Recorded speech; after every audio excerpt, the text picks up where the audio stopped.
আসসালামু আলাইকুম ও রহমতুল্লাহি ওয়া বারাকাতু।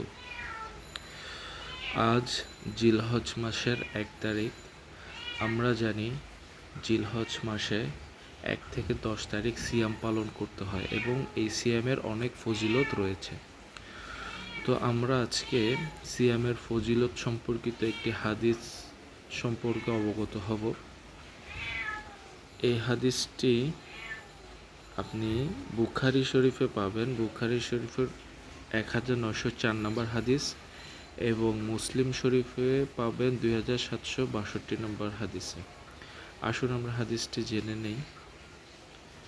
আবু হুরায়রা রাদিয়াল্লাহু তাআলা আনহু কর্তৃক বর্ণিত, তিনি বলেন, আল্লাহর রাসূল সাল্লাল্লাহু আলাইহি ওয়াসাল্লাম বলেছেন, আল্লাহ আয্যা ওয়া জাল্লা বলেন, আদম সন্তানের প্রত্যেক আমল তার নিজের জন্য, তবে সিয়াম নয়, যেহেতু তা আমারই জন্য এবং আমি নিজেই তার প্রতিদান দেব।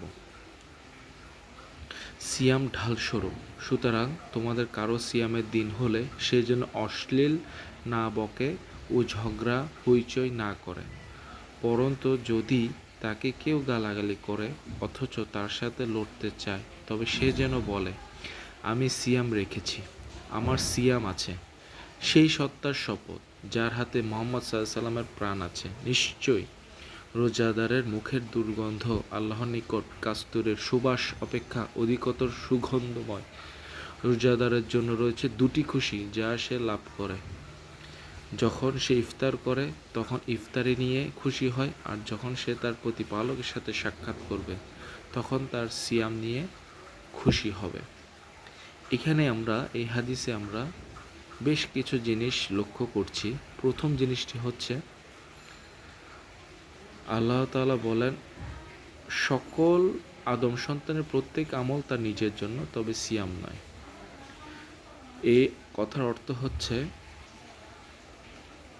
সকল আমলের প্রতিদান ফেরেশতাদের মাধ্যমে দেয়া হবে, কিন্তু সিয়ামের যে এত ফজিলত, এই ফজিলতের প্রতিদান আল্লাহ তাআলা নিজ হাতে দিবেন। কারণ আমরা যত আমলই করি কেউ না কেউ তা দেখছে।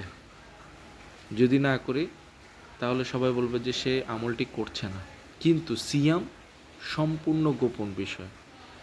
আমি যদি বলি আমি সিয়াম আছি, কিন্তু আমি যদি লুকিয়ে কিছু খেয়ে ফেলি তাহলে সেটা কেউ দেখছে না। এটি শুধু আল্লাহর জন্যই খাসভাবে করা হয়। আর অন্য যে সকল আমলগুলো রয়েছে সেখানে লোক দেখানো কিছু ব্যাপার থাকতে পারে। তাই আল্লাহ বলেছেন, এর প্রতিদান আমি নিজ হাতেই দেব। আর সিয়াম অবস্থায় আমাদের শিক্ষা হচ্ছে আমরা কোনো অশ্লীল কথা বলবো না এবং ঝগড়াঝাটিতে লিপ্ত হব না। এবং কেউ যদি আমাদেরকে গালাগালি করে বা আমাদের সাথে ঝগড়া করতে আসে তাহলে আমরা বলবো যে আমরা সিয়াম আছি। আর আরেকটি বিষয় লক্ষণীয়, সেটা হচ্ছে আল্লাহ তাআলা বলেছেন,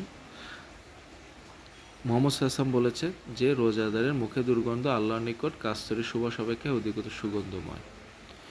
আল্লাহ এই গন্ধটা এতই ওনার কাছে প্রিয়, কারণ এই বিষয়টা, রোজার বিষয়টা শুধু খাস তার জন্যই রাখা হয়, যার কারণে তিনি এর প্রতিদান নিজ হাতেই দেবেন, যেটা আমরা আগেই বলেছি।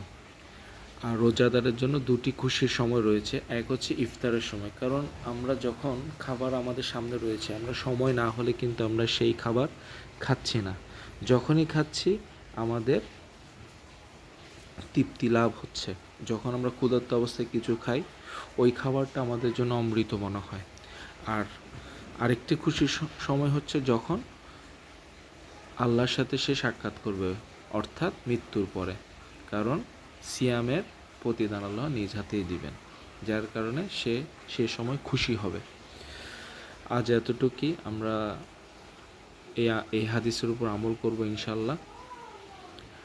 পরে আমরা অন্য কোনো বিষয় নিয়ে আপনাদের সামনে হাজির হব। আসসালামু আলাইকুম ওয়া রাহমাতুল্লাহি ওয়া বারাকাতুহু।